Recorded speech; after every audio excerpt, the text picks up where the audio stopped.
నమస్కారం, అమరావతి న్యూస్ కి స్వాగతం. ఈనాటి వార్తా విశేషాలు. రాష్ట్రాన్ని నాలెడ్జ్ హబ్ గా మార్చేందుకు చర్యలు తీసుకుంటున్నామని ముఖ్యమంత్రి చంద్రబాబు తెలిపారు. నారావారిపల్లిలో ఏర్పాటు చేసిన మీడియా సమావేశంలో ఆయన మాట్లాడారు. పంట దిగుబడి వచ్చి రైతులు ఆనందంగా ఉండే సమయం ఇది. సంక్రాంతి రోజు పెద్దలను తలుచుకోవడం మన సంప్రదాయం, ప్రకృతిని ఆరాధించడం మన సంస్కృతి. అందుకే పశువుల పండుగ 2047లో స్వర్ణాంధ్ర సాధనకు కృషి చేస్తున్నాం. నిర్దిష్టమైన లక్ష్యాల మేరకు పనిచేస్తున్నాం. ప్రతి ఒక్కరి జీవన ప్రమాణాలు, ఆదాయం పెరగాలి. ప్రతి ఒక్కరూ ఆరోగ్యంగా, ఆనందంగా ఉండాలి. అందరికీ మెరుగైన జీవన ప్రమాణాలు ఉంటేనే సంపదకు విలువ ఉంటుంది. రాష్ట్ర సంపద పెంచేందుకు కృషి చేస్తున్నాం. అందుకే P4 కు ప్రాధాన్యత ఇస్తున్నాం. దాదాపు 10 లక్షల మందిని 24 కిందకు తీసుకొచ్చాం. మన ఆరోగ్యం, ఆహారం, తాగునీరు ఆలోచనలోనే ఉంటుంది. సంజీవని ప్రాజెక్టును ఈ ఏడాది రాష్ట్రమంతా అమలు చేస్తాం. ప్రతి ఒక్కరి ఆరోగ్యం గురించి రికార్డు తయారు చేస్తాం. ఇక్కడ పుట్టారు, గవర్నమెంట్ యొక్క ప్రయోజనాలు పొందారు, ట్యాక్స్ పేయర్స్ పే చేసిన డబ్బులతోనే చదువుకున్నారు, మీకు అవకాశం వచ్చింది, మీరు కూడా తెలివితేటలు ఉపయోగించారు, మీరు ఉన్నతమైన పదవులకు గాని ఉన్నతమైన స్థితికి గాని చేరుకున్నారు. కానీ మనతో పుట్టిన వాళ్ళు ఇంకా ఆ ఊర్లో ఇంకా వెనుకబడుతూనే ఉన్నారు. మెరుగైన జీవన ప్రమాణాలు లేవు. ఈ మధ్య ఆర్థిక అసమానతలు పెరుగుతున్నాయి. పబ్లిక్ పాలసీస్ వల్ల బిలియనియర్స్ ఎక్కువ అవుతున్నారు. ఆర్థిక అసమానతలు తగ్గించకపోతే భవిష్యత్తులో ఆ సమాజం ఆ సాటిస్ఫాక్షన్ ఉండదు. డబ్బులు అనేది, సంపద అనేది అందరికీ మెరుగైన జీవన ప్రమాణాలు ఇస్తేనే నిజమైన సమాజం అవుతుంది. ఆ యాంగిల్లో మేము పనిచేస్తున్నాం. అందుకే P4 తీసుకొచ్చాం. ఇప్పటికి ఒక 10 లక్షల కుటుంబాల్ని P4 ద్వారా అడాప్ట్ చేసుకున్నాం. ఈ 2026 నేను ఎక్కువ ఫోకస్ పెడతాను. ఇక్కడ కావాల్సిన డబ్బులే కాదు, మేనేజ్మెంట్ స్కిల్స్ కావాలి. ఇప్పుడు సేమ్ మనీ ఖర్చు పెడతాం. ఒక అతను పెట్టినటువంటి ఖర్చు ప్రొడక్టివిటీ హైయెస్ట్ వస్తుంది. కొంతమంది ఆ సమయంలో నిర్ణయం తీసుకోలేకపోతే అనుకుంటారు. 2047 విజన్ స్వర్ణ ఆంధ్రప్రదేశ్. అదే సమయంలో నిర్దిష్టమైన లక్ష్యాలు పెట్టుకుని 2029కి ఏం చేయాలి, 34కి ఏం చేయాలి, అక్కడి నుంచి మళ్ళీ 5 ఏళ్ళకి ఏం చేయాలి, ఎవ్రీ 5 ఇయర్స్కి, అదే మరి ఎవ్రీ ఇయర్కి క్వార్టర్లీ, మంత్లీ టార్గెట్స్ పెట్టుకొని పనిచేస్తున్నాం. మా ఉద్దేశం ఒకటి, ప్రతి ఒక్కరికి వారి యొక్క ఆదాయం పెరగాలి. నేను అందుకే ఎన్నోసార్లు చెప్పాను, వెల్తీ, హెల్తీ. విజయవాడ కనకదుర్గ వారధి దాటిన వెంటనే ఉన్న తాడేపల్లి ట్రాఫిక్ పోలీస్ స్టేషన్ వద్ద శుక్రవారం మధ్యాహ్నం భారీ అగ్ని ప్రమాదం సంభవించింది. స్టేషన్ ఆవరణలో వివిధ కేసులకు సంబంధించి పోలీసులు సీజ్ చేసి ఉంచిన వాహనాలకు అకస్మాత్తుగా మంటలు అంటుకున్నాయి. క్షణాల్లోని మంటలు వ్యాపించడంతో పలు ద్విచక్ర వాహనాలు అగ్నికి ఆహుతయ్యాయి. మంటల దాటికి ఆ ప్రాంతమంతా దట్టమైన పొగ కమ్మేయడంతో వాహనదారులు కొద్దిసేపు ఆందోళనకు గురయ్యారు. సత్యసాయి జిల్లాలో నిర్వహించిన సంక్రాంతి సంబరాలు 2వ రోజున మరింత ఉత్సాహంగా సాగాయి. ఈ వేడుకల్లో మంత్రి సత్యకుమార్ యాదవ్ తన సతీమణితో కలిసి పాల్గొని ప్రత్యేక ఆకర్షణగా నిలిచారు. సంప్రదాయ వాతావరణంలో జరిగిన సంక్రాంతి వేడుకల్లో మంత్రి సత్యకుమార్ డాన్స్ చేసి అందరినీ అలరించారు. మెగాస్టార్ చిరంజీవి తాజా సినిమా మనశంకర వరప్రసాద్ గారు సినిమాలోని పాటకు మంత్రి ఉత్సాహంగా అడుగులు వేయడంతో అక్కడి ప్రేక్షకులు చప్పట్లతో హర్షధ్వనులు చేశారు. స్టేజ్ పైన ఉన్న డాన్సర్లు స్టెప్పులు చూపించడం, వాటిని మంత్రి ఫాలో అవుతూ కాలు కదపడంతో అంతా హుషారు వాతావరణం ఏర్పడింది. మంత్రి డాన్స్ స్పందనగా వేడుకల ప్రాంగణం మొత్తం పండుగ సంబరాలతో మార్మోగింది. ప్రజలతో కలిసి పండుగను ఆనందంగా జరుపుకోవడం విశేషంగా కనిపించింది. ఈ కార్యక్రమం స్థానిక ప్రజల ఉత్సాహాన్ని రెట్టింపు చేయడంతో పాటు సంక్రాంతి పండుగ సాంస్కృతిక వైభవాన్ని ప్రతిబింబించింది. సంక్రాంతి పండుగ సందర్భంగా బాపట్ల జిల్లాలో ప్రముఖ యాక్షన్ కొరియోగ్రాఫర్లు రామ్ లక్ష్మణ్ సందడి చేశారు. పండుగ కోసం వారి స్వగ్రామం కారంచేడు మండలం నందిగొండపాలెనికి వచ్చారు. ఈ సందర్భంగా చీరాలలోని కోటయ్య వృద్ధాశ్రమాన్ని వారు సందర్శించారు. వృద్ధుల యోగక్షేమాలు తెలుసుకుని వారికి స్వయంగా అల్పాహారం వడ్డించారు. అనంతరం పిల్లలతో కలిసి డాన్స్ చేశారు. కర్రసాము చేసి సందడిగా గడిపారు. ఈ సందర్భంగా వారు మాట్లాడుతూ జీవితమే నాటక రంగమని, దేవుడు మనకిచ్చిన పాత్రలను పోషించి తిరిగి వెళ్లాలన్నారు. ఏ పని కూడా కారణం లేకుండా చేయాలి. 10 దానికి కారణంతో, 10 దానికి ఎక్స్పెక్టేషన్ తోటి, 10 దానికి అది చేస్తే వస్తుంది, నాకు ఇది చేస్తే వస్తుంది ఎక్స్పెక్టేషన్ తోటి చేయటం మన జీవితం అలవాటు పడిపోయింది. అందుకని ఇక్కడికి వచ్చే కారణం ఏంటంటే చూసి ఆనందపడటం. ఎందుకంటే వృద్ధులు, కోటయ్య వృద్ధాశ్రమం అనేది మనకి మేము పోయిన సంవత్సరం కూడా రావడం జరిగింది. 10 సంవత్సరం కూడా ఇక్కడ కలవటం జరుగుతుంది అనమాట. వృద్ధాశ్రమానికి ఇవాళ టిఫిన్ కార్యక్రమాలు ఏర్పాటు చేసాము. వాళ్ళకి అందరికీ వడ్డిస్తున్నప్పుడు వాళ్ళలో ఉన్న బాడీ లాంగ్వేజ్, ఒక ఆవిడ, నేను ఇక్కడికి వెళ్ళి చూస్తే ఒక ఆవిడ మాటలు లేవు, ఒక ఆవిడ చెయ్యి గాలు చచ్చిపడిపోయింది, ఒక ఆవిడకి పుట్టుకతోటే కళ్ళు లేవు, అట్లా విధమైన మనుషులు ఇక్కడ ఈ ప్రాంతంలో మనం చూస్తున్నప్పుడు అర్థమవుతున్నాడు. ఓహో, మనుషులు ఇలా భగవంతుడు ఇలా ఈ రకంగా ఈ నాటకంలో ఈ భగవంతుని ఈ నాటకంలో ఇలా జరుగుతుంది. కాబట్టి మనం 4 రోజులు హ్యాపీగా ఉండాలనే సిచ్యువేషన్స్ ఇక్కడికి వచ్చినప్పుడు మనకు అర్థం అవుతుందని నాకు అర్థం అవుతుంది. ఎందుకనంటే నేను నాది నాది నాది అని చెప్పి పొదువులు కొట్టులాడుతున్నావు, కొంచెం నేను కాదు అంతా నాది అనుకుంటే ఎంత ఆనందంగా ఉంటామనేది ఒక ఆనందం అనమాట ఈ పండగ రోజు అనేది. వరప్రసాద్ అన్నయ్య సినిమా వెంకటేష్ బాబు సూపర్గా ఆడుతుంది. ఆ తర్వాత మేము ఒకేసారి వచ్చిన మా రవితేజ గారి సినిమా కూడా సూపర్గా ఆడుతుంది. భర్తమేశైలు సూపర్ ఆడుతుంది. ఇంకా 2 సినిమాలు సూపర్ ఆడుతుంది అనమాట. అందుకని అన్ని సినిమాలు బాగా ఆడాలని మనస్ఫూర్తి కోరుకుంటున్నాం. మేము ఈ సంవత్సరం కొత్త సంవత్సరంలో చేసే సినిమాలు జై హనుమాన్, హనుమాన్ పార్ట్ 2 ప్రశాంత్ వర్మ డైరెక్షన్లో చేస్తున్నాము. విశ్వశెట్టి కాంతారా హీరో విశ్వశెట్టి గారితో కాంబినేషన్లో నెక్స్ట్ జరగబోతుంది. Next Paradise Nani cinema director Srikanth గారు, దసరా చేసిన డైరెక్టర్ గారు కాంబినేషన్లో 2 ఫైట్లు చేయడం జరిగింది. నెక్స్ట్ చేస్తున్నాము. అది మేము చేయబోయే సంగతులు. నెక్స్ట్ బాలేబాబు కొత్త సినిమా స్టార్ట్ అవుతుంది, అది కూడా చేయడానికి మన సలహాలు జరుగుతుంది. ఇంకా నెక్స్ట్ మంత్ 2 మంత్స్ పెద్ద సినిమాలో కొంత పార్ట్ చేసాము. హ్యాపీగా ఉన్నాము. సంక్రాంతి గ్యాప్ వచ్చింది, ఆనందంగా నిన్న ఎడ్ల పందాలు పాల్గొన్నాము. మా ఫ్రెండ్స్ని కలిసాము, బీచ్లో పొద్దున్న లేచి స్నానం చేసాము, మంచులో ఎంజాయ్ చేసాము. ఇప్పుడు మీరు ఆడమంటే డాన్స్ ఆడతాము. కాబట్టి ఏంటంటే ప్రతి వాళ్ళు హ్యాపీ సంక్రాంతి ఇక్కడ ఆడటానికి కారణం ఎప్పుడప్పుడు పండగలకు వస్తూ ఉంటాం ఊరికి.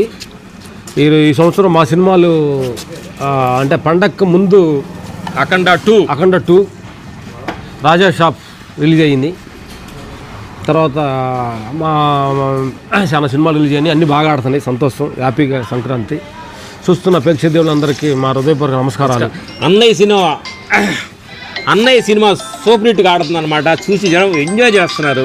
ఇంటికి వెళ్ళంటే మన సంక్రాంతి పండగ ఏంటంటే భోగి పండగ కూడా అంటాం. యాక్చువల్గా భోగి పండగ మీనింగ్ ఏంటంటే కొత్త సంవత్సరం. భోగి పండగకి ఏంటంటే మనలో ఉండే వ్యసనాలు ఏదన్నా ఒకటి, మందు కానీ సిగరెట్ కానీ కోపం తాపం ఇలాంటి ఏమన్నా మనకు తెలియకుండా మన డామినేట్ చేసిన విషయాలన్నీ మనసులో ఈ కొత్త సంవత్సరం తీసేసి ఆ భోగి మంటలు తగలబెట్టేసి కొత్త సంవత్సరం కొత్తగా సంక్రాంతి జీవితాన్ని స్టార్ట్ చేయటమే నిజమైన పండగ. గోదావరి జిల్లాలు అంటేనే అతిథి మర్యాదలకు పెట్టింది పేరు.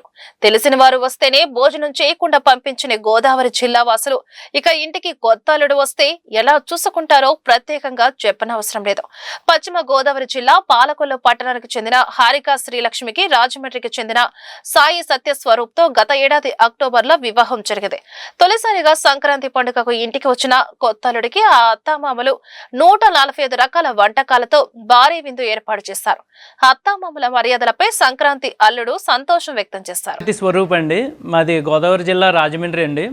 ఇలాగా పాలకొల్లు కంచెర్ల సాయి గారి 2వ అల్లుడిని, మా మిస్సెస్ అండి. ఇలాగ మాది ఫస్ట్ పండగ నిమిత్తం నేను ఇలా పాలకొల్లు వచ్చాను. ఇక్కడ మాకు వచ్చేసరికి మొత్తం 145 రకాల వంట ఇంట్లోనే చేశారండి. మొత్తం చాలా సరదాగా ఉంది మాకు. తర్వాత మొత్తం అంతా చాలా సరదాగా జరుగుతుంది. ఇలాగ మా అమ్మగారులతో కూడా వచ్చాను, మా నాన్నగారు అమ్మగారు అలాగే మా బావగారు మా చెల్లి మొత్తం అందరం కూడా వచ్చి సరదాగా ఇలా ఇవాళ కోడి పందాలకి అది వెళ్దాం అనుకుంటున్నాం. మా సైడ్ అంతా కూడా ఇలాగే సరదాగా ఉంటుంది. మీరందరూ కూడా నెక్స్ట్ పండగకి మీ ఫ్యామిలీస్తో ఇలాగ గోదావరి జిల్లా వచ్చి పండగ చేసుకోవాలని ఆశిస్తున్నాం. Thank you. నమస్తే అండి, నా పేరు కంచెల నాగమణి, మాది పాలకొల్లు అండి. మా వారి పేరు కంచెల సాయి గారు, మా మామయ్య గారు కంచెల రాజారావు గారు అండి. మా ఫస్ట్ టైం మా అమ్మాయి మ్యారేజ్ అయిన తర్వాత ఫస్ట్ సంక్రాంతి అండి. మా అల్లుడి గారు రాజమండ్రి, మా అల్లుడి గారిని తీసుకొచ్చామండి. ఆయనకు మా అల్లుడి గారు సర్ప్రైజ్ చేస్తారని 145 రకాలు ఇంట్లోనే పెన్నులు తయారు చేసామండి. మేము మా బంధువులు మా ఫ్రెండ్స్ అందరూని. సంక్రాంతి పండుగ అంటే అందరూ జరుపుకుండేది కదండి. అసలే గోదావరి జిల్లాలో మాకు ఇంకా సరదాలు ఎక్కువండి. మా అల్లుడి గారు వచ్చినందుకు మాకు చాలా సంతోషంగా ఉందండి. మా అమ్మాయి మా అల్లుడి గారు మా ఇంకుడు మా వేపురలు అందరూ చాలా హ్యాపీగా ఫీల్ అయ్యారు. పెన్నెల్లి గ్రామ శివారులో ఉద్రిక్తత చోటు చేసుకుంది. కాసు మహేష్ రెడ్డితో పాటు పలువురు వైఎస్ఆర్సీపీ నేతలను పోలీసులు అడ్డుకున్నారు.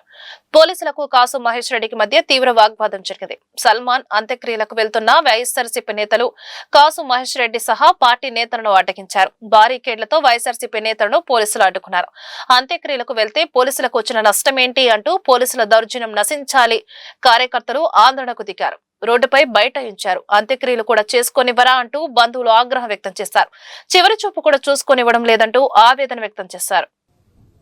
ఒక రాజకీయ హత్య పిన్నెల్లిలో, 7 ప్రభుత్వ హత్యలు పిడుగురాళ్ళ దాచేపల్లిలో.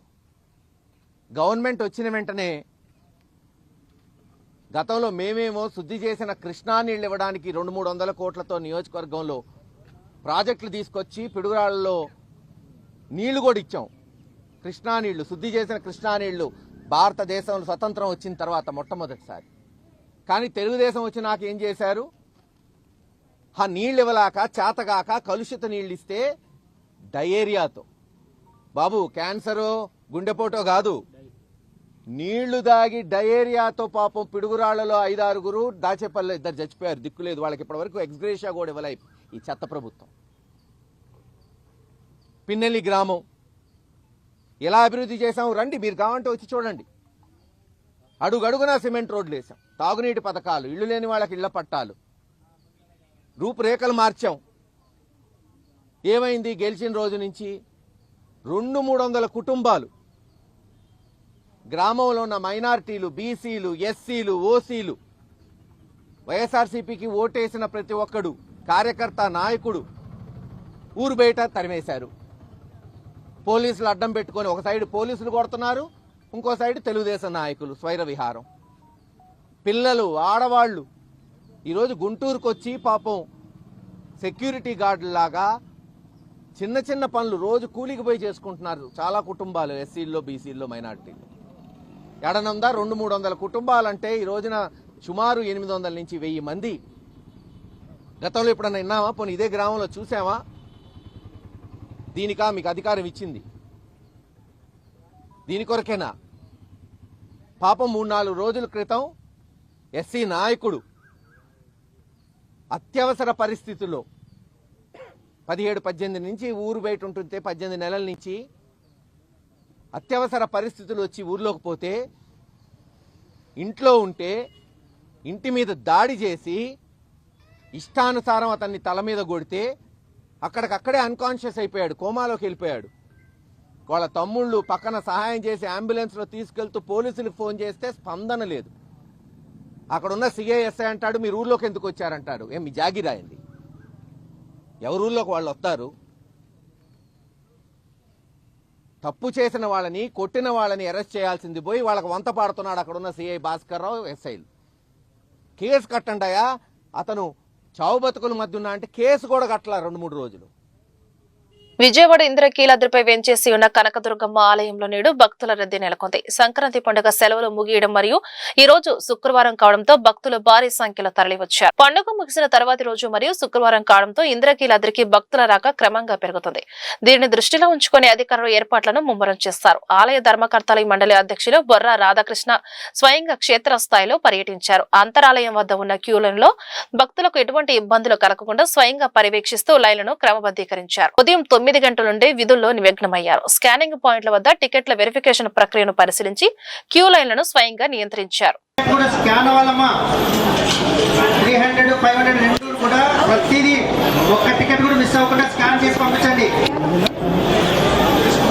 వారికి అడిగి ఇవ్వండి, లడ్డు ఇక్కడే తీసుకోవాలి, లడ్డు ప్రసాదం మిగతా ఎక్కడ దొరకదని ఇక్కడే చేసేది. మనకు స్కానింగ్, లడ్డు ప్రసాదం 2 ఇది వస్తుంది, క్యాల్కులేషన్ వస్తాయి మనకు.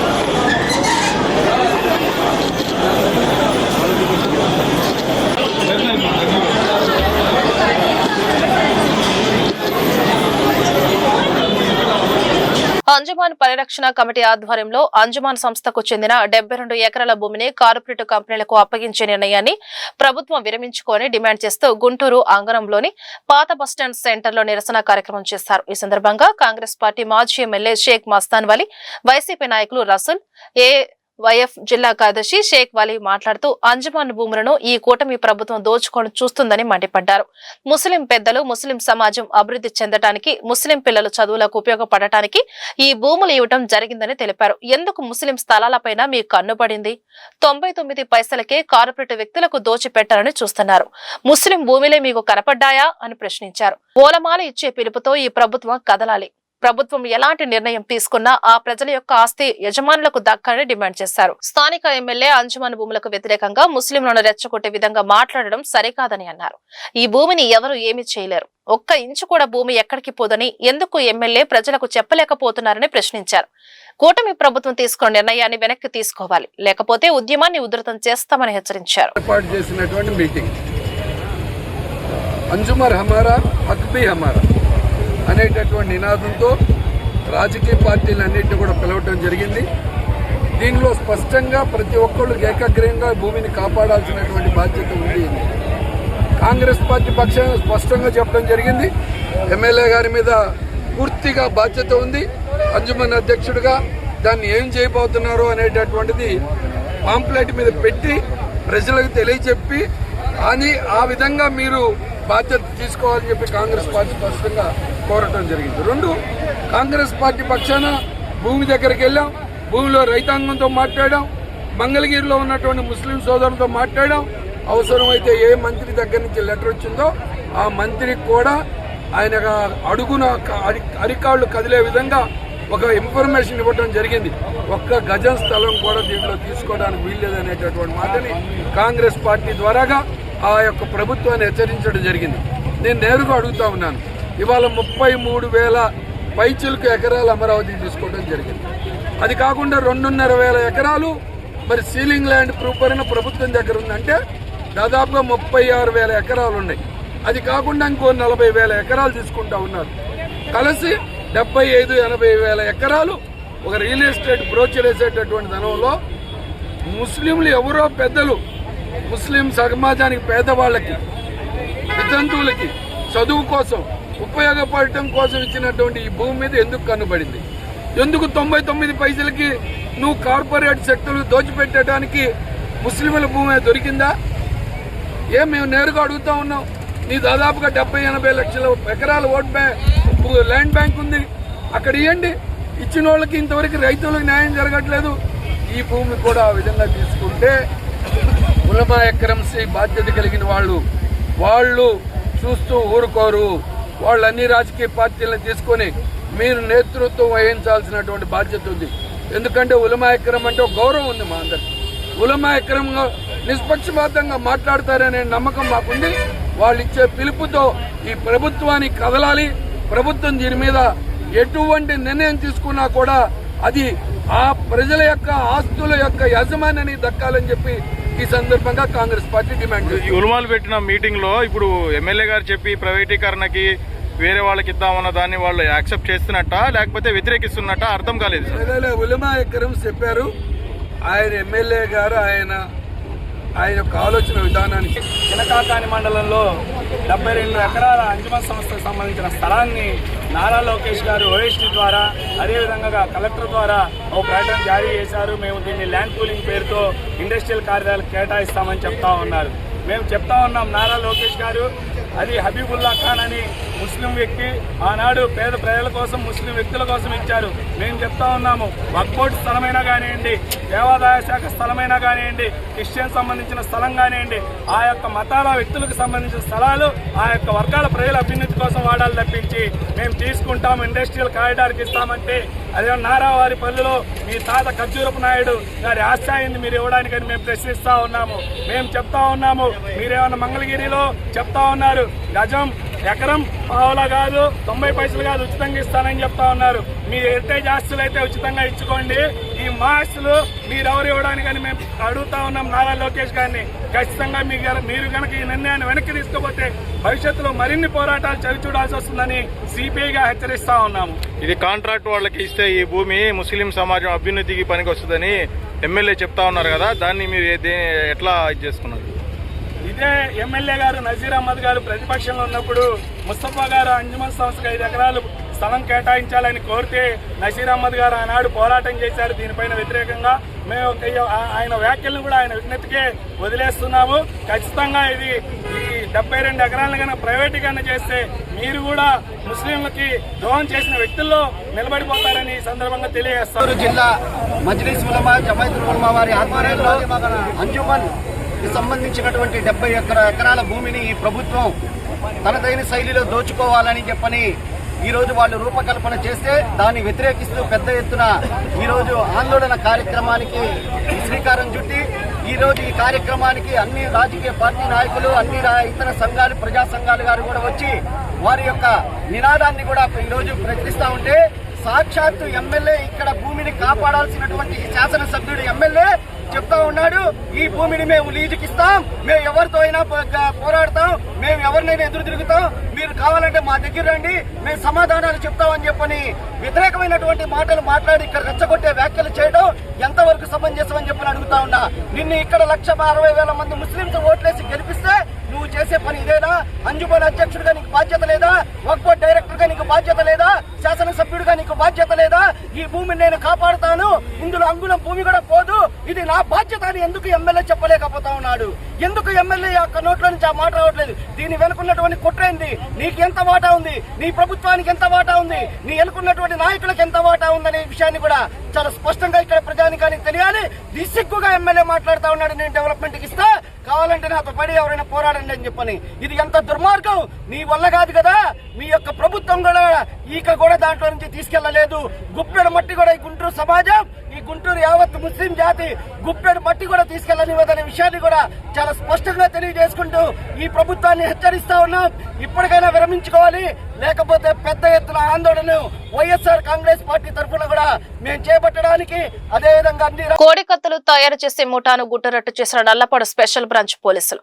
గుంటూరు జిల్లా ఎస్పీ వకుల్ చిందాల ఆదేశాల మేరకు SP DSP Srinivasulu, SP CI అలహారి శ్రీనివాసును పర్యవేక్షణలో స్పెషల్ బ్రాంచ్ పోలీస్ సిబ్బంది జిల్లా వ్యాప్తంగా కోడి పందాలు జరగకుండా పటిష్ట నిఘా ఏర్పాటు చేసి, కోడి పందాల నిర్వాహకులు, కోడి కత్తులు తయారు చేసి సరఫరా చేసే వ్యక్తులు, కోడి పందాల కోసం బరులు ఏర్పాటు చేస్తున్న వారిని గుర్తిస్తూ చట్ట ప్రకారం కఠిన చర్యలు చేపడుతున్నారు.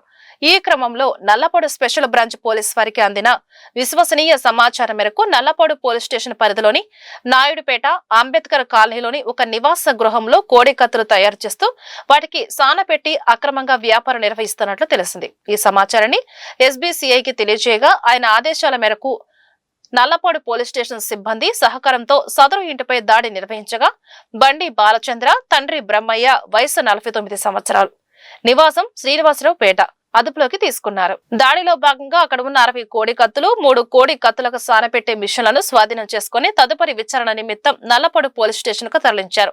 సంక్రాంతి పండుగ సందర్భంగా కోడి పందాలు నిర్వహిస్తూ జీవహింసకు పాల్పడే వారి పట్ల ఎలాంటి సడలింపు ఉండదని, చట్టాన్ని ఉల్లంఘించిన వారిపై చట్ట ప్రకారం కఠిన చర్యలు తీసుకుంటామని పోలీసు అధికారులు హెచ్చరించారు. ఈ వార్తలు ఇంతటితో సమాప్తం. నమస్కారం.